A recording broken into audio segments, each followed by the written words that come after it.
pekerja imigran dari Indo. Jadi perkenalkan teman kita, Ci Lisa. Halo, nama saya Lisa. Saya berasal dari Lampung, Sumatera, dan di sini saya tinggal di Luzhu, Kaohsiung. Boleh tahu nggak udah berapa lama di Taiwan? Saya berada di Taiwan dari tahun 2019, 2018. Pada saat itu Juli saya mulai terbang ke sini, dan sampai sekarang kurang lebih sekitar masuk tahun keempat. Jadi boleh sharing ke teman-teman kita, pas motivasi apa buat kamu kok bisa bekerja di Taiwan? Ya, pada saat itu yang pertama karena kita di Indonesia kita bukan kelas perekonomian menengah ke bawah ya, mesti masalah yang utama itu masalah tentang finansial, ekonomi keluarga, ya. Nah, jadi saya termotivasi ke sini itu karena ingin membantu perekonomian keluarga saya terutama. Iya, karena di saat itu suami saya sedikit ada masalah dalam pekerjaannya yang jadi sedikit berkurang gitulah ya, income, mau pendapatan untuk keluarga. Jadi menurut saya jalan satu-satunya ya pergi ke luar negeri, dan negara yang dituju Taiwan. Jadi boleh tahu nggak sebelum keberangkatan ke Taiwan itu kamu ada face kesulitan terbesar kamu ada nggak?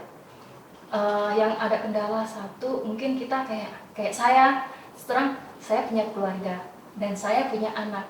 Nah, untuk itu jadi mungkin kesulitan terbesar saya meninggalkan anak, meninggalkan keluarga. Dan di saat itu juga anak saya berumur 7 tahun. Benar, dia tidak begitu kecil ya, umur untuk 7 tahun oke lah untuk kita tinggal, tapi karena kita tidak terbiasa meninggalkan anak dan keluarga, jadi yang ada di pikiran, perasaan di saat itu kayaknya benar-benar was-was, selalu berpikir anak saya bagaimana, kita tinggal bagaimana, adakah dia makan tepat, sekolah dia bagaimana, ya seperti itulah kurang lebihnya. Lebih berpikir untuk bagaimana kita bisa enggak jauh dari keluarga, meninggalkan keluarga. Karena menurut saya tantangan terbesar meninggalkan keluarga. Iya. Kadang juga kebanyakan orang yang sudah setengah proses gitu ya. Proses dia sudah medikal, sudah di PT, ternyata karena nggak bisa menahan kerinduan dengan anak, akhirnya memundurkan diri. Nah, dan itu permasalahan yang terbesar. Kita mau mencari uang, dan tahu sendiri kalau sudah kita masuk PT ya, itu proses setiap selangkah demi selangkah pun biaya sudah berbeda. Ya semakin proses kita semakin jauh, semakin mahal. Ya, itu tadi kita bukan mencari uang, malah memberikan uang kepada pihak PT. Ya. Betul. Jadi boleh tahu nggak dari pihak anak kamu dia bisa mengerti nggak, oh ibu saya itu keluar negeri bekerja, dan dengan alasan apa kamu sharing sama anak kamu? Di saat itu dia sangat mengerti, karena bisa dikatakan dia anak yang ya sedikit banyak tuntutan ya. Di saat itu banyak tuntutan, kalau dia minta apapun harus, ini itu pun harus, seperti kayak kita sekarang saya mau handphone, saya mau ini, saya mau itu. Nah, dia anak yang harus minta tuntutan. Nah, jadi dia pun mengerti kalau sedikit-sedikit tadinya saya katakan, mama mau cari uang ya, keluar negeri ya, Zara kan mau beli ini. Dan dia seorang anak kecil tapi imajinasinya itu terlalu tinggi gitu loh. Kayak, saya mau, yang menurut saya ini pun mustahil ya, kayaknya terlalu tinggi harapan dia. Saya mau itu loh, kayak Pak Ci, mereka sudah beli mobil. Anak kecil yang pikirannya terlalu tinggi, kita yang dewasa pun tidak mungkin mau pekerja buruh, kita mau menyaingi yang mungkin pendapatan Pak Ci dia lebih tinggi. Jadi ya mau nggak mau, mungkin ini motivasi kita untuk mencari uang lebih, untuk mencari merubah perekonomian keluarga. Mungkin ini salah satu dorongan untuk kita maju gitu. Ya, saya hanya berpikir seperti itu. Mungkin kalau kita bekerja di Indonesia, ya pendapatan hanya seperti, kan kakak sendiri tahu ya. Di Indonesia itu contohnya seperti saya lah ya. Saya ibarat kata sehari bekerja pun sehari habis. Iya, benar. Iya. Ya, jadi untuk menabung pun sulit, susah, apalagi mau menggapai suatu kayak kita mau beli lebih, beli tanah, beli ibaratnya suatu bukan gaya hidup bukan yang untuk sehari-hari lah ya. Untuk ya menurut saya itu memang sulit kalau kita mencari Iya, di benar. Indonesia, khususnya untuk saya Iya. begitu. Karena saya ngerasa sendiri saya ini kelas menengah ke bawah gitu. Jadi selama bekerja di Taiwan selama 4 tahun ini, jadi gimana cara Cilisa untuk melepas kerinduan ya? Untuk setakat ini sih beruntungnya saya dapat majikan dan mereka memberikan saya leluasa untuk menggunakan handphone. Nah, jadi tiap hari ya mungkin di saat saya merasa saya ada waktu senggang, saya ada waktu luang dan mereka pun memperbolehkan, nah saya mungkin menggunakan handphone ya, video call kalau untuk sekarang begitu. Berarti hampir setiap hari bisa? Ya bisa dikatakan hampir setiap hari, bahkan kalau mau dikatakan malam kita lebih leluasa, mungkin setiap malam walaupun hanya 5 menit, oh kamu lagi apa, melepas kerinduan lebihnya begitu. Jadi dalam proses bekerja di Taiwan ini, kamu ada perbedaan budaya nggak menurut kamu? Di Taiwan dan di Indo, kayaknya berbeda banget ya.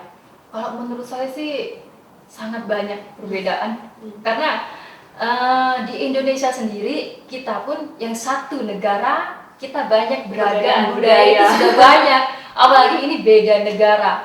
Nah seperti di Taiwan kita orang Indo ya masuk ke Taiwan. Kalau saya terus terang saya sudah terbiasa karena dari kecil saya tinggal di kota dan di sana pun banyak orang Tionghoa. Dan setelah itu hari itu saya lulus sekolah, saya hanya SMP loh. Lulus sekolah SMP, hari itu saya memberanikan diri bekerja ke luar negeri, umur 17 tahun. Di sana pun majikan saya orang Cina, Tionghoa. Nah, jadi setelah saya sampai di Taiwan, saya pun ngerasa memang ada banyak perbedaan budaya. Tapi saya ngerasa ini hal yang sudah biasa bagi saya begitu. Ya, apalagi di sini khususnya mayoritas ya semua lah ya. Bahasa dari segi bahasa mereka menggunakan Mandarin, kita bahasa Indonesia yang jelas berbanding terbalik, tidak ada kesamaannya sama sekali.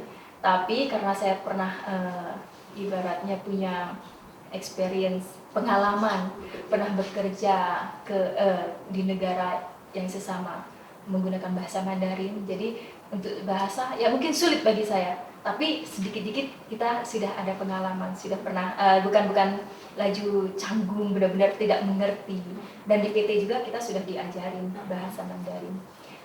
Lagi untuk kebiasaan yang sudah pasti kayak kita setiap pagi kita bangun, kalau orang Indonesia kita kan mandi mandi sehari 2 kali, dan di sini mandi 1 hari 1 kali.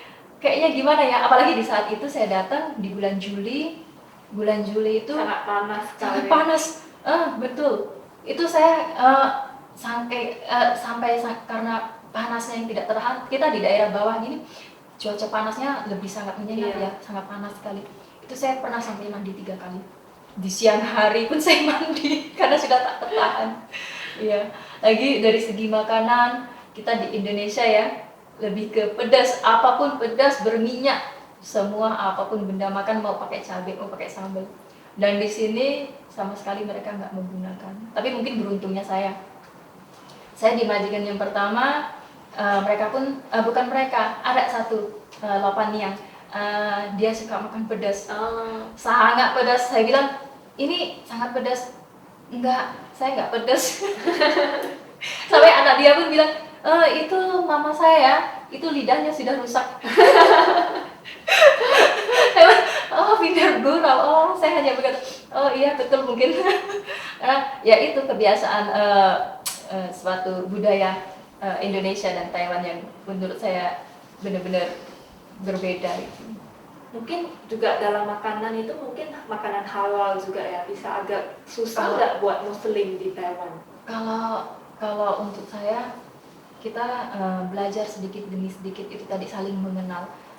Bos saya juga selalu nanya, pertama saya datang dia selalu nanya, Lisa, kamu suka makan apa? apa yang kamu suka, kamu boleh makan apa. Ini bagian mereka saling Saling mengerti ya. saling mengerti, mencoba untuk mengerti. Oh, saya tidak bisa makan ini, makan ini, makan ini. Mungkin untuk pertama kali sedikit canggung ya, gimana gitu untuk membiasakan. Mereka pun bagaimana untuk kita supaya kita tuh tinggal di sana senang, tinggal di sana terbiasa, saling mengerti lah intinya. Nah, dan di sana mereka selalu nanya, pagi ini kamu makan apa?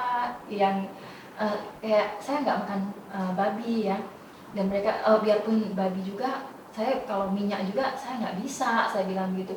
Dan akhirnya lama kelamaan mereka sudah mulai membiasakan diri untuk masak sayur seperti itu, tidak pakai babi, atau kalau Nggak mereka pakai mau minyak babi. nggak pakai minyak babi, atau kalau mereka mau mencampurkan suatu yang berbahan babi itu tadi, mereka dulu masak lalu angkat dulu kasih kita, baru mereka campurkan gitu. Akhirnya saling membiasakan diri lah gitu. Seperti saya masak pedas nih, masak pedas mungkin saya biasakan dulu masak Yang nggak nggak pedas pedas dulu, baru setelah matang kasih mereka, dan yang untuk sisanya kita bisa campurkan cabai, seperti itu, saling mengerti lah. Jadi boleh sharing nggak itu proses saling mengerti, saling pengertian sama majikan, sama bos di Taiwan itu ada cara apa nggak buat mereka lebih mengerti ke adat Indo ataupun agama Muslim ini, agama Islam? Untuk setakat ini kita saling bertanya, saling mengenalkan, begitu. Jadi kalau biasanya kamu suka makan apa, kamu suka kebiasaan apa, kamu biasanya bagaimana, kalau agamamu biasanya bagaimana, begitu. Mereka pun selalu bertanya, dan saya pun selalu bercerita, suka bercerita gitu ya, inisiatif sendiri untuk kalau kita di Indonesia begini, selalu kadang mencari bahan untuk bercerita begitu ya. Seperti pertama datang mereka mungkin banyak ya mereka yang nggak tahu budaya kita. Seperti saya adalah Muslim dan mereka pun Buddhis ya, mereka pasti nggak mengerti dan nggak mengenal Muslim itu bagaimana. Nah dari situ mereka pun kadang bertanya, kamu orang Islam sholat sama nggak seperti saya begitu. Kalau orang Buddhis kan 1 hari 2 kali ya, pagi dan sore. Nah dari situ mulai pelan-pelan saya memperkenalkan. Sebenarnya dari pertama datang juga agensi sudah bilang, kamu boleh sholat sehari 2 kali aja ya, pagi dan malam mungkin oke lah, kita baru datang jadi kita saling menghargai. Lalu setelah dari hari ke hari saya mulai mempelajari itu gimana nih situasi majikan saya di saat kita sibuk, tidak sibuk. Nah dari situ saya mulai belajar untuk kalau siang kita nggak sibuk, nah kita mulai mengerjakan untuk yang sholat siang, sholat sore begitu. Jadi kita manage sendiri waktu. Nah dari situ mereka mulai mengerti, oh kalau orang Muslim itu sehari 5 kali ya. Mereka pun benar-benar nggak tahu. Bahkan pernah ada satu cerita itu setahun lebih kayaknya, saya nggak pernah berpuasa nih. Hari itu saya coba puasa 1 hari, dan mereka pun nggak tahu kalau orang Muslim itu berpuasa. Dan saya pun mengerti orang sini bukan semuanya berpuasa, mereka puasa juga hanya vegetarian. Mungkin sebulan 2 kali atau seminggu 1 kali. Nah kalau kita puasa sama sekali tidak makan ya. Nah jadi itu lucunya begini, setiap jam, setiap menit, kamu nggak makan? Enggak, saya nggak makan.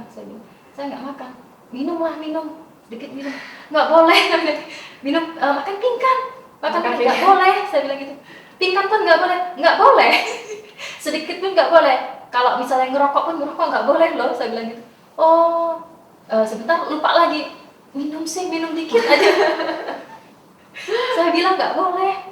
Lain kali jangan deh, nggak usah puasa, nggak usah beginilah. Dia bilang, kalau kamu pulang Indo aja. Dia takut saya sakit ya. Itu intinya di situ. Janganlah nanti kalau kamu sakit gimana, kamu kerja gimana. Oh saya terus mengerti inti kenapa mereka melarang saya untuk berpuasa. Saya tahu karena perbedaan budaya, kebiasaan juga. Mereka benar-benar khawatir. Iya.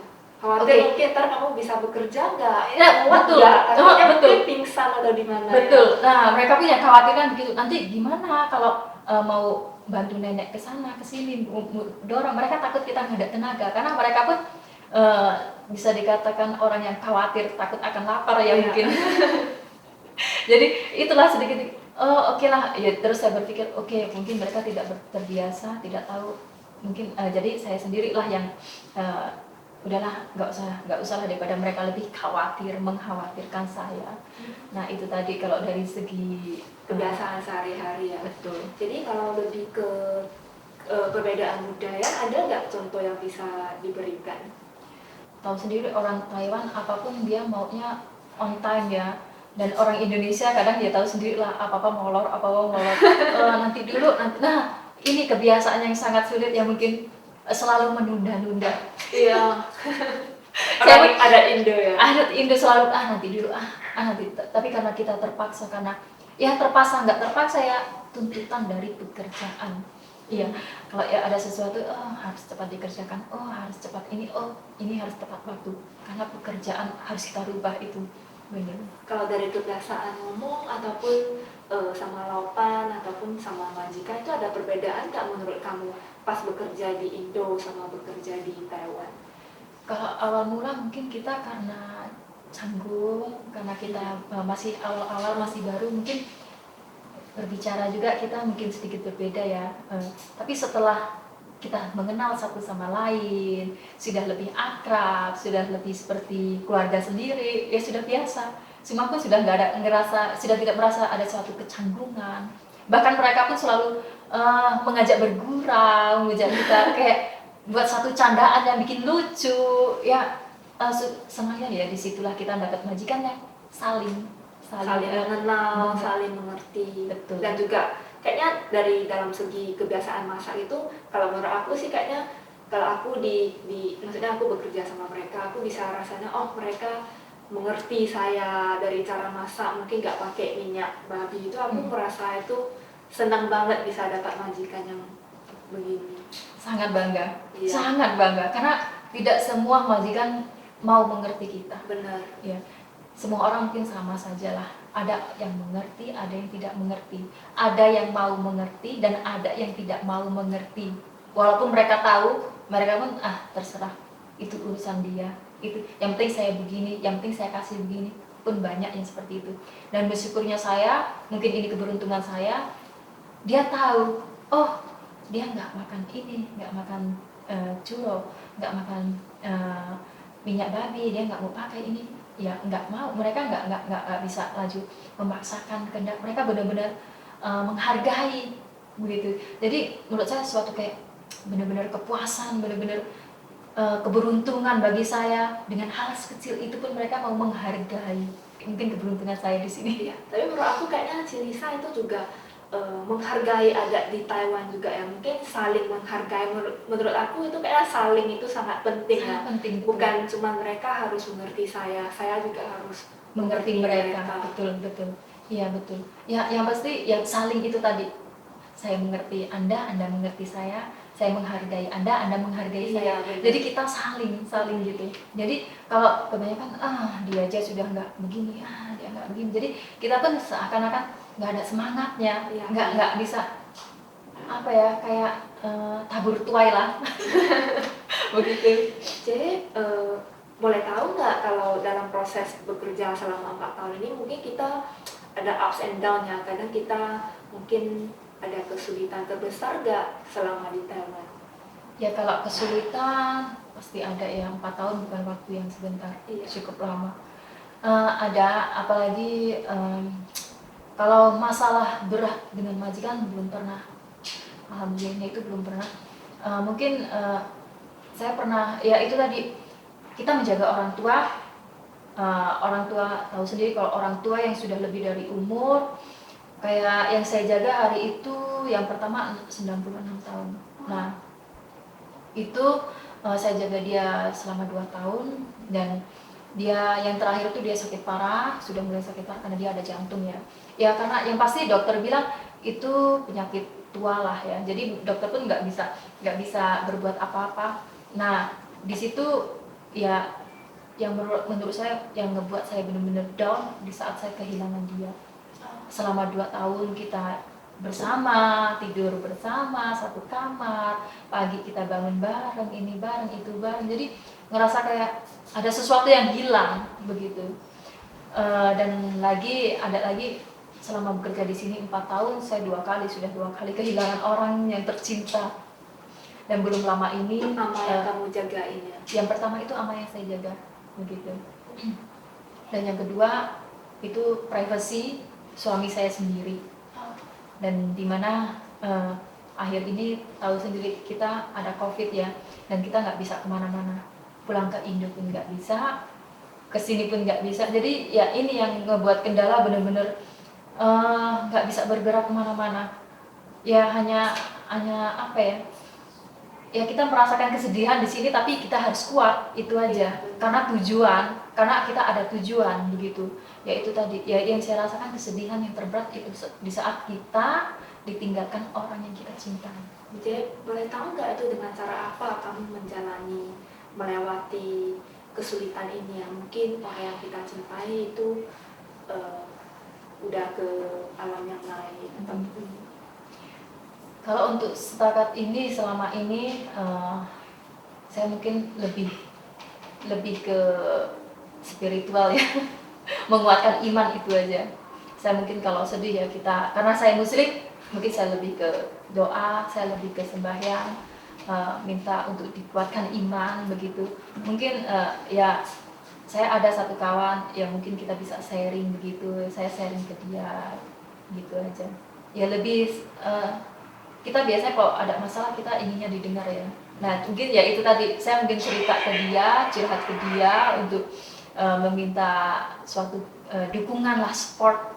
Kalau kita down, kita mesti yang kita butuhkan itu support. Nah itu tadi, mungkin lebih ke situ.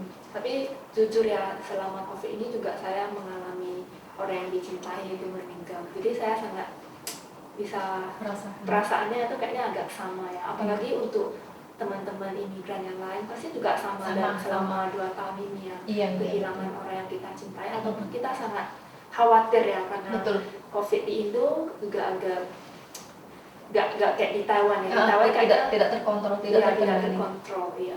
Jadi mungkin bisa khawatir keluarga di Indo kalau tiba-tiba kena COVID atau di mana itu mereka mau di mana, kita juga susah ya, kita kan ada pekerjaan di sini. Betul sekali. Mau balik ke Indo juga agak susah. Nggak bisa, betul. Ya, kalau untuk pengalaman COVID kemarin sama seperti itu. Di saat itu untuk tahun pertama mungkin kita sedikit nyantai ya, sedikit agak tenang. Iya, karena Indo bebas dari COVID. Di sini di mana-mana terserang kita terbebas dari COVID. Setelah yang tahun terakhir ini memang benar-benar bikin down. Karena benar-benar merasakan di saat terserang, saat tempat kita diserang dengan COVID, dan di mana-mana sudah gejala, dan bahkan meninggal. Di saat itu pernah ada kejadian 1 hari di desa saya meninggal langsung 6 orang sekaligus. Nah itu yang benar-benar ngebuat down. Saya sendiri sebenarnya down, tapi saya juga harus meyakinkan keluarga. Saya bilang jangan terlalu dipikir. Nyampe saya sendiri beli vitamin ini. Saya pun harus yang tadinya memberikan transfer uang, misalnya jatah mereka segini, karena kebanyakan yang kita ada keperluan banyak yang harus kita beli, itu tadi kamu beli vitamin ini cepat beli untuk mempertahankan diri lah, begitu kesehatan lah ini itu. Nah jadi saya pun support mereka begitu, jangan khawatir, semua pasti akan baik-baik aja. Yang penting kamu orang jaga kesehatan, nggak perlu mikirin orang.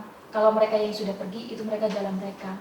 Kita yang masih sehat kita harus jaga. Karena sebenarnya itu juga yang mengganggu kita jadi down, itu karena pikiran kita terlalu memikirkan yang orang tadi yang sudah pergi tadi. Jadi kita ngerasa down, bikin kesehatan kita down. Jadi sebenarnya nggak sakit jadi sakit karena pikiran sendiri. Nah itu tadi saya juga saling menguatkan lah. Lain di posisi kita di sini kita sedikit sedikit nyaman, sedikit aman. Tahu sendiri Taiwan dia sangat baik ya, sangat bagus sekali untuk menangani COVID. Jadi mungkin tidak perlu harus bekerja keras untuk mempertahankan kekuatan kita ya di sini. Jadi dalam bidang finansial selama COVID ini di keluarga di Indo kamu finansialnya masih lancar nggak atau? Itu tadi poinnya. Bersyukurnya saya di saat COVID saya berada di sini. Kalau saya tidak di sini saya nggak tahu saya akan bagaimana di Indo. Karena tahu sendiri ya, seperti yang saya bicarakan tadi, 1 hari bekerja habis untuk 1 hari makan. Nah, jadi kalau misalnya di saat pandemik ini kita tidak bekerja, yang pasti ya begitu tadi, kebanyakan kasus kamu lockdown, kamu nggak boleh keluar, kamu nggak boleh kerja, terus kita mau makan apa? Kita sakit bukan karenanya COVID, sakit karena kita nggak makan, itu tadi. Nah, jadi bersyukurnya saya di saat COVID saya bisa support finansial di rumah, saya bisa oke, kamu orang nggak usah bekerja, semua nggak usah kerja, cukup di rumah, cukup nunggu kiriman dari saya. Karena saya juga khawatir kalau mereka sakit, mungkin yang tadinya mungkin jatah sekian nggak cukup untuk berobat kan ya. Nah, itu lebih baik saya kurung mereka, kamu udah diam di rumah aja. Yang penting tunggu tiap bulan kiriman dari saya. Itu bersyukurnya saya di sini di saat pandemi begitu. Keuntungan kita lah mungkin. Iya. Jadi selama pengalamannya tadi ya, kayak tadi kita udah sharing ya, mungkin ada pengalaman buruk selama di Taiwan ataupun ketemu kesulitan yang agak besar. Jadi dalam proses ini ada gak teman-teman dari Indo ataupun teman-teman kamu yang dikenal di Taiwan itu bisa memberi kamu motivasi ataupun bisa kasih semangat lah? Kalau untuk setakat ini dari yang sebelumnya ya saya nggak pernah mengalami masalah besar ya, nggak pernah mengalami. Hanya hari itu di majikan yang dulu yang pertama saya kehilangan nenek, oke lah kita masih bisa mengontrol emosi, mengontrol mental kita sedikit, oke. Mungkin sedih, oke kita kehilangan 1 minggu karena ya berbeda lah dengan keluarga sendiri gitu. Dan yang lebih terberatnya ya itu tadi kemarin, itu yang saya kehilangan suami saya. Nah, itu hal yang sangat terberat karena berbarengan dengan COVID, dimana kita nggak bisa pulang. Kalau pulang kita nggak bisa kembali ke sini. Dan kalau sudah seperti ini juga, misal kita pulang nih, kita nggak bisa berbuat apa-apa, finansial kita juga siapa, kita mau kerja di mana, mungkin itu yang bikin saya pertimbangkan. Dan bersyukurnya saya, di saat saya down, saya ngerasa nggak ada siapa-siapa. Bukan semua orang kalau kita datang, kita mau sharing, mereka mau dengar. Bukan semua orang bisa menerima keluh kesah kita. Dan beruntungnya saya kemarin ada satu pihak KF ini, di mana dia masih di Indo, yang di saat saya benar-benar nggak ada orang untuk sharing, nggak ada, dia datang. Lisa, bagaimana keadaan kamu? Begini. Akhirnya saya cerita apa yang saya keluh kesahkan, semua saya cerita, nggak apa-apa, kamu sharing semua. Oh oke. Inilah di balik yang saya merasa kayak nggak ada orang yang peduli, ternyata masih ada orang yang menawarkan hati mereka untuk meminta kita bersharing keluh kesah kita. Jadi lebih banyak kamu dengan cara apa ya untuk melewati mungkin kesulitan ataupun kesedihan? Kalau untuk sehari-hari mungkin ya saya menghibur diri lah begitu. Belajar untuk menghibur diri sendiri, ya apa yang kita sukai. Di saat kita down pasti kita pengennya sedikit relax, fokus untuk diri sendiri ya, begitu. Mungkin kalau di hari-hari biasa mungkin bosen, nggak ada kerjaan lah, ini itu, hanya kesana kesini yang nggak ada kerjaan, mungkin itu bosen. Ya memang benar bosen. Tapi di saat kita down, kalau di saat itu memang itu saat yang kita butuhkan untuk menyendiri, mungkin untuk lebih ke nge-relax diri sendiri begitu. Jadi saya lebih ke mencari kesibukan apa yang saya sukai gitu. Kayak saya suka masak, oh iya saya mungkin menyibukkan, oh ya saya mau bikin ini. Jadi seperti saya suka musik, oh iya saya dengar musik sambil memasak begini begitu. Nah kayak seperti ini, kayak sekarang saya sudah belum lama ini saya juga ikut les di KFI ya. Nah itu beruntungnya saya sedikit ada kesibukan yang lebih. Kalau malam tuh masih ngerjain PR. Nah itu ngebuat saya kayak oke. Jadi kita nggak ada satu pikiran yang kita untuk fokus, oh ya belajar ini, oh ya karena saya ikut Mandarin ya, oh ya saya tiap hari tulis lah Mandarin. Oke. Sekarang lebih ada kesibukan yang positif menurut saya begitu. Berarti menurut kamu pas kita lagi ada pengalaman yang buruk, mungkin mencari ke hobi yang kira-kira bisa buat kita senang gitu. Kayak ya itu tadi, saya hobinya masak, oh iya lebih ke kita masak lah begini, kita cari apalah, cari suatu oh ya ini menu ya itu tadi, kita sukanya ini lebih. Jadi jangan jangan laju pasif ya. Kalau kita pasif, laju kita di saat kita down, kita pasif, kita nggak bisa berbuat apa-apa ya, itu tadi hanya fokus ke masalah ya, lebih fokus ke Masih masalah. balik ke majikan yang pertama ya, tadi kamu bilang udah 90-an umur yang juga meninggal. Berarti itu meninggalnya itu juga bakalan ada feeling yang sedih ya. Berarti kebanyakan orang kan bekerja imigran itu cuma bekerja, tapi kayaknya selain bekerja kita juga ada di bagian emosional juga. Sebenarnya kita ada perasaan yang buat majikan. Boleh sharing lebih banyak nggak di dalam bagian ini? Kalau itu benar-benar menurut saya fulfilling. Menurut saya fulfilling karena 2 tahun itu benar-benar menghabiskan waktu dengan dia, dan saya ngerasa kayak ya benar-benar rasa sayang itu sudah ada gitu. Jadi di saat kita benar-benar kehilangan dia, mungkin yang keluarga lain pun, kalau menurut saya keluarga lain pun nggak begitu sedihnya sampai menangis dari sebelum meninggal sampai setelah meninggal tuh saya benar-benar menangis. Sampai dia punya ada anak perempuan, saya panggilnya Kuku. Saya tahu dia pun merasakan apa yang saya rasakan karena kita selalu berdua. Dia benar-benar fokus ke nenek yang saya jaga, seperti saya gitu loh. Jadi kalau apa sedikit saya pun selalu Kuku ini begini, Kuku ini begini. Dia pun Lisa nanti Ama begini. Nah, jadi benar-benar dia mengerti gimana perasaan saya di saat terakhir sebelum dia meninggal. Karena kakek Akong dia nggak mau si Ama meninggal di rumah sakit, jadi dibawa pulang saat itu. Dibawa pulang dan saya pun nggak mengerti ya. Saya nggak mengerti kalau si Ama ini benar-benar sudah nggak bisa maksudnya dokter angkat tangan. Dokter bilang ini sudah tua, kita nggak bisa berbuat apa-apa lagi. Bisa dikatakan ya sudah, kita harus ikhlas, kita hanya menunggu pagi sore semampunya kita saja. Nah begitu. Jadi Akong nggak mau si Ama meninggal di rumah sakit. Nah mereka sudah berencana untuk membawa pulang si Ama. Dan di saat itu saya nggak tahu, saya tidak ada kata-kata dari mereka ini Ama begini. Mereka tidak ada yang menjelaskan, hanya saja yang buat saya sedikit bertanya, kenapa mau bawa pulang? Si keluarga ini bertanya, nanti kalau Ama nggak ada, kamu kerja di mana? Mau pulang Indo atau kerja lagi? Kerja lagi lah, saya masih mau kerja, saya bilang gitu. Dan saya pun hanya bertanya di dalam hati, kenapa? Saya bilang gitu, masa sudah mau meninggal? Kan kayak biasanya juga begini. Biasanya juga Ama kalau di rumah sakit 1 minggu, oke, pulang sembuh. 1 minggu, oke, pulang sembuh. Jadi saya pun merasa begitu. Ternyata ada hal lain di belakang. Nah, itu di saat mau pulang gitu, si Akong pun kita kumpul ya, satu keluarga besar itu kumpul di dalam ruangan rumah sakit.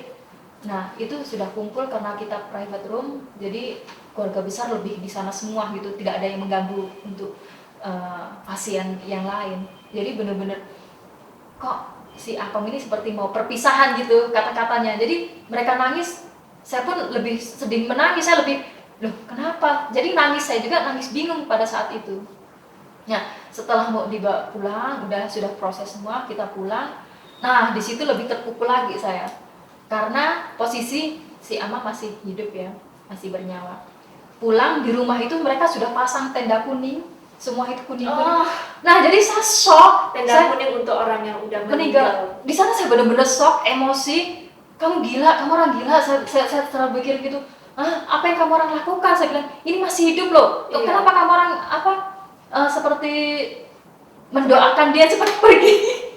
Saya nggak ikhlas. Benar-benar di hati saya nggak ikhlas.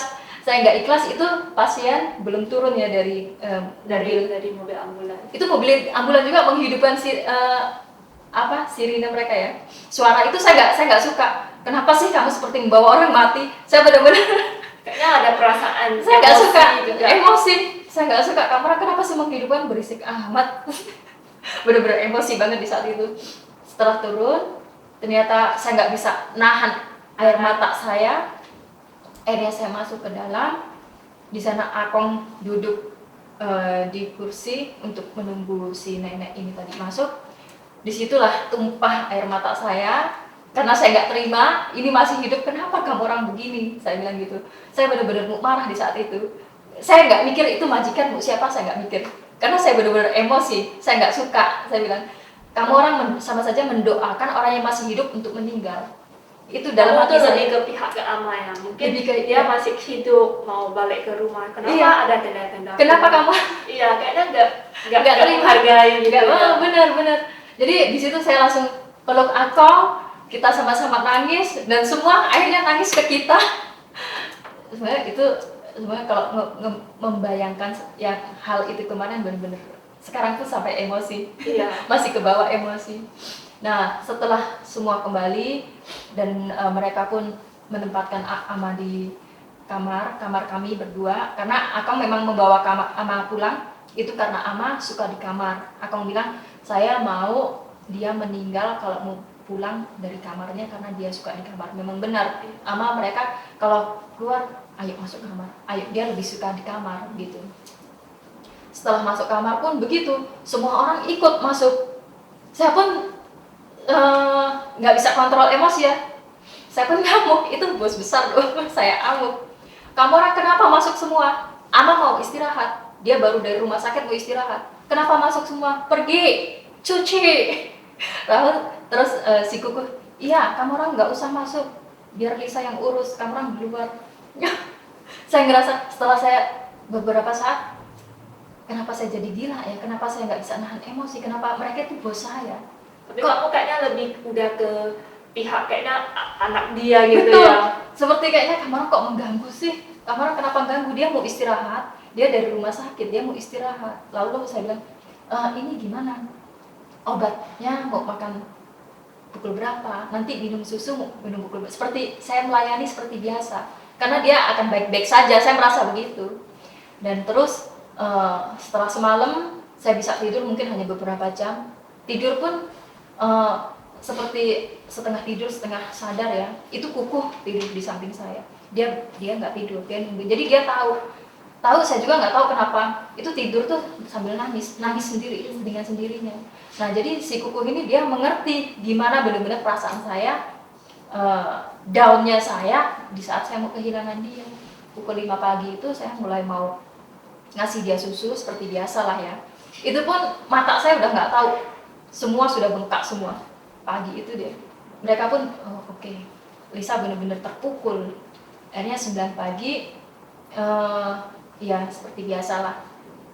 Tapi tetap aja kita tetap nangis aja, nggak tahu kenapa keluar sendiri, nggak bisa ngontrol air mata gitu. Pukul 9 pagi saya benar-benar ini gimana ya, cerita yang benar-benar ngebuat saya terpukul. Ini pertama kalinya saya meninggal bisa dikatakan di tangan saya begitu. Di saat semua cucu-cucunya, bahkan cucunya pun masih ada yang tidur, dan anaknya juga karena benar-benar udah down banget si nenek ini, mereka pun sibuk dengan HP-nya masing-masing ya, mungkin mengabari keluarga yang lain lah. Jadi saya benar-benar tahu, melihat di depan mata saya sendiri itu si nenek menghembuskan nafas terakhirnya. Iya. Karena saya tahu kalau orang mau meninggal biasanya kan dia ada suatu kalau kita orang Indo namanya ngorok gitu ya.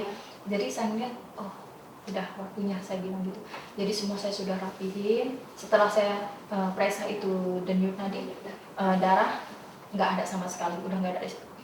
Udah, saya pun udah diem. Semua saya susun.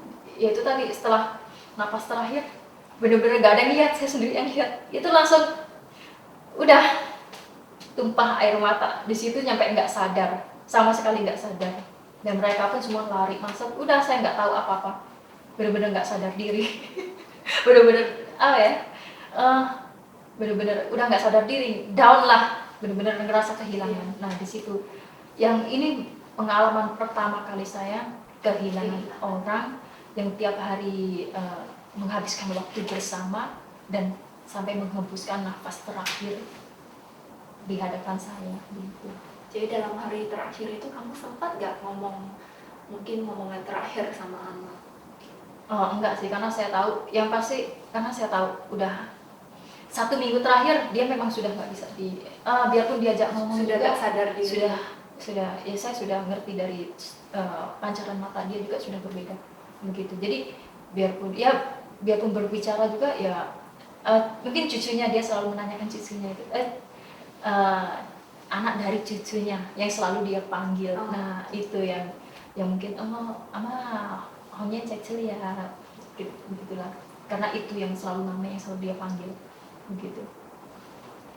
Berarti dari banyak hari yang dihabisin sama Ama ini ya. Tapi kita tahu ya, kita ada perbedaan bahasa. Mungkin Ama juga bahasa Thai ya. Dan kamu bahasa Indo dan bahasa Mandarin. Jadi dalam perbedaan bahasa ini kalian masih bisa saling mengerti, saling menjaga, dan saking saling mencintai. Kayaknya ini prosesnya sangat panjang, butuh proses. Karena bersyukurnya saya di saat saya nggak tahu bahasa, terutama bahasa Thai, kalau untuk Mandarin oke. Karena kita sebelumnya di PT juga sudah ada belajar sedikit demi sedikit, dan mereka juga lebih banyak berbicara dengan saya. Jadi di situ saya lebih banyak belajar.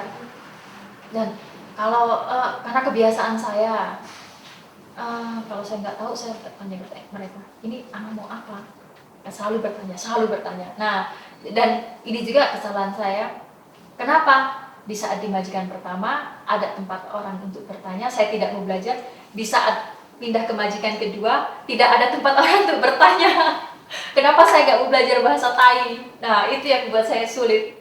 Mungkin yang pertama ada keberuntungan karena ada yang mentranslate ke Mandarin. Yang kedua yaitu kegagalan saya, kenapa saya nggak mau belajar di majikan yang pertama. Sulitnya yang kedua ini, kita mau tanya harus buat panggilan dulu, jadi seperti merepotkan. Nah, jadi untuk setahun lebih ke sini saya sudah mulai paham lah bagaimana apa yang ini nenek mau, apa yang Ama mau, apa yang dia suka, apa yang enggak. Walaupun saya tidak bisa berbicara, tapi saya mengerti apa yang dia mau begitu. Jadi selama 4 tahun ini ya, kayaknya banyak banget ya pengalaman yang dialami di Taiwan. Jadi menurut kamu, citra diri kamu ada perbedaan nggak 4 tahun lalu sama sekarang? Kamu, gimana cara kamu melihat diri sendiri? Kalau perbedaan sudah banyak, sangat banyak perbedaan menurut saya. Dari segi finansial, dari segi cara kita untuk menghadapi orang-orang, menghadapi majikan, berbaur sesama orang Indo di luar negeri, sesama mungkin kita orang Indo dan Taiwan bagaimana, dengan majikan bagaimana, cara hidup dengan orang Taiwan itu bagaimana, banyak sekali, banyak perbedaan, banyak pengalaman yang saya dapat di sini begitu. Jadi menurut kamu dalam 4 tahun ini ya, kamu ada gak moto-moto buat sendiri pas kita udah mau jatuh, udah gak bisa, kayaknya rasanya udah susah untuk menjalani lagi. Kamu ada moto-moto gak untuk sendiri buat terus menjalani? Ada. Kalau perasaan down itu mesti ada, bahkan mungkin lebih sering tiap saat. Ya walaupun tidak tiap saat, tapi ada moto untuk sendiri. Saya harus maju, masih panjang perjalanan kita. Itu yang saya pikir. Masih panjang perjalanan saya punya anak saya masih kecil dan dia masih butuh banyak biaya. Seperti saya juga mungkin kalau dikatakan umur segini saya masih termasuk saya muda, saya masih banyak masa depan, saya masih banyak cita-cita yang harus saya raih, saya masih banyak mungkin seperti saya ingin cita-cita saya membahagiakan orang tua, mengangkat derajat mereka pun masih di bawah ambang, taruhlah masih level rendah lah bisa dikatakan begitu, dan saya pun masih ingin mengangkat mereka. Jadi masih banyak motivasi yang harus saya kerjakan, harus motivasi diri sendiri bagaimana begini. Jadi itu tadi, di saat kita down, yang saya pikir tuh harus ke depan, itu aja. Depan masih banyak waktu yang harus saya lalui. Jangan mudah menyerah, jangan mau kalah intinya. Saya nggak mau kalah. Jadi saya nggak mau banyak menyerah. cara ya untuk menghasilkan kekuatan ini, mungkin Betul. lebih ke masa depan, memikirkan masa depan, memikirkan anak, memikirkan orang tua. Karena saya terlahir dari keluarga miskin, saya dari keluarga yang tidak mampu, saya keluarga yang ibaratnya benar-benar bukan orang kaya lah ya. Jadi karena saya sudah merasakan level itu, saya sudah merasakan di situasi itu, dan saya nggak ingin mengulanginya lagi. Jadi di saat saya sudah mau down, saya hanya teringat di masa lalu, tapi saya tidak ingin mengulanginya lagi, begitu. Kalau kita terus menyerah, kembali ulang atau ini itu yang membuat kita ngerasa itu down, ya yang saya pikir di depan kamu harus maju, kamu harus kembali ke tujuanmu. Tujuanmu apa? Yang pasti setiap orang punya cita masing-masing ya. Nah itu tadi saya selalu berpikir ke depan, maju ke depan, itu aja yang saya pikir. Ya pokoknya saya pikir mensukseskan diri sendiri, itu aja. Aku pengen tahu lebih detail pas kita lagi sedih ataupun lagi down ya, gimana cara Lisa untuk memutar pikiran kita. Mungkin kita awalnya pikiran kita agak negatif, gimana memutar menjadi pemikiran yang lebih positif ataupun lebih ke motivasi kita ke masa depan.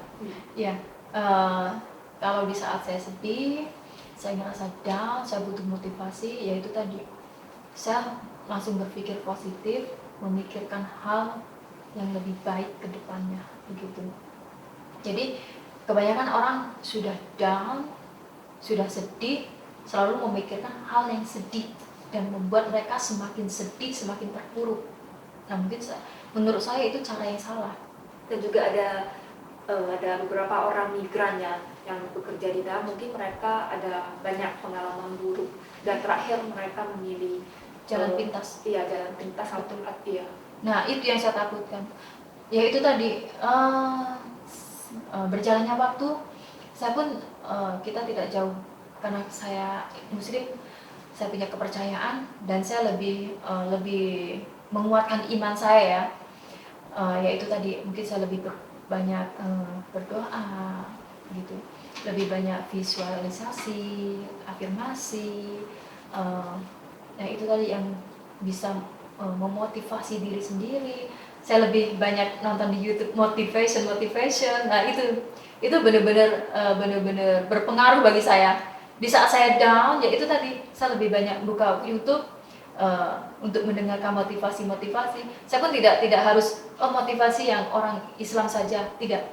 Saya pun kalau ada kata-kata bijak motivation, mungkin dia lebih ke agama seperti orang Kristen, Buddhis, yang menurut saya kata-kata itu bagus untuk memotivasi, saya pun suka untuk mendengarkan.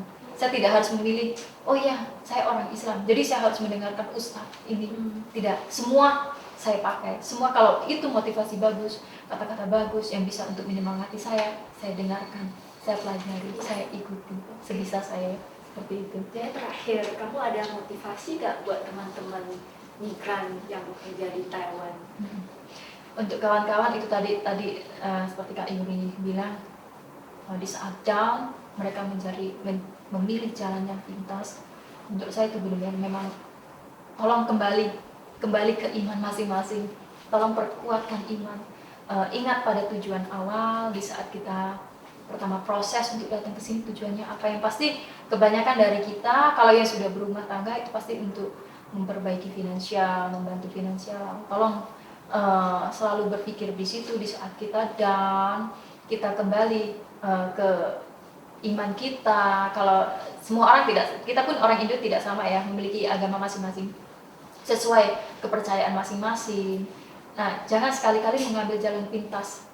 Seperti kebanyakan kalau yang imigran sekarang, kawan-kawan kita banyak, oh iya karena down, mereka nggak tahu, mungkin ada masalah dengan majikan atau ada masalah dengan orang rumah, sampai curhatnya ke kawan kita nggak tahu kawan yang mana, lalu mereka kasih sugesti, oh ya udah kamu lari aja, tolong jangan ambil yang itu. Karena apa?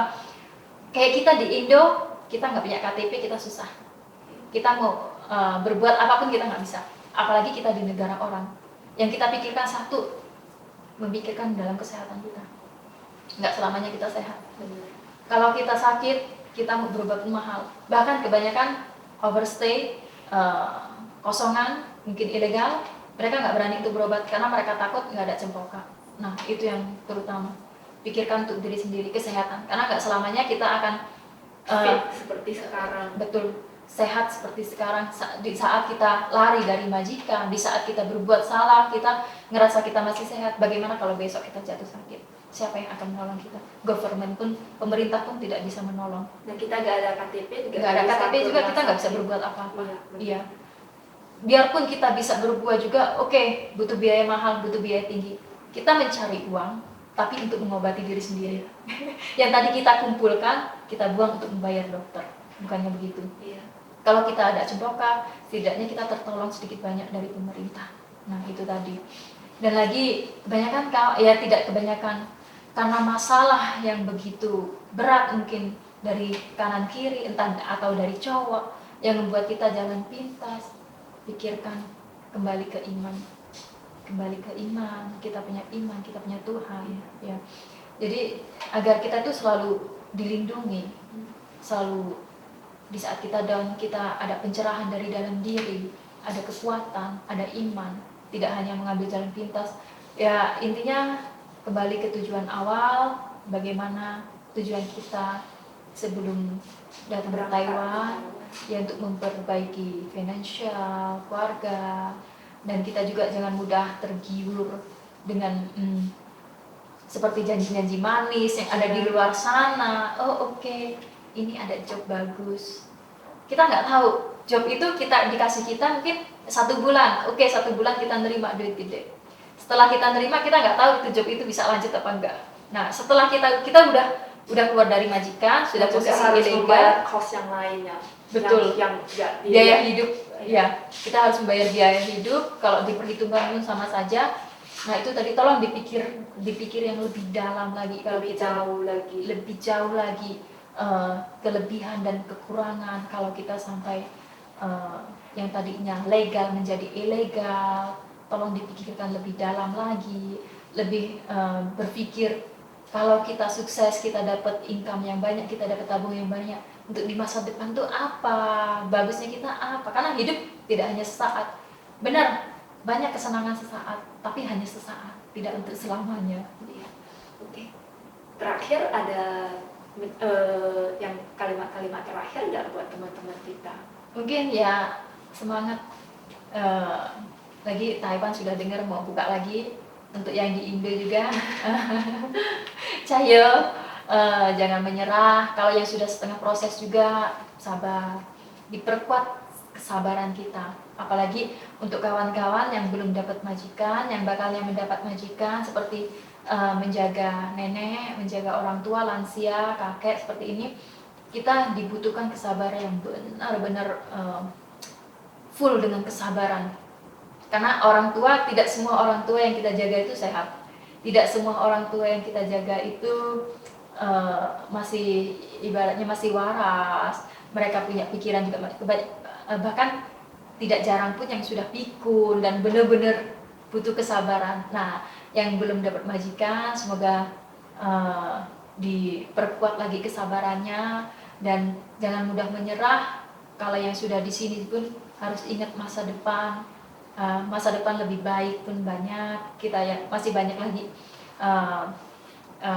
tujuan hidup yang belum kita capai, harus dipikirkan itu. Terima kasih ya Cilisa udah datang hari ini untuk sharing pengalaman-pengalaman yang dalam suka, bukan dalam suka ataupun dalam duka ya. Betul. Terima kasih.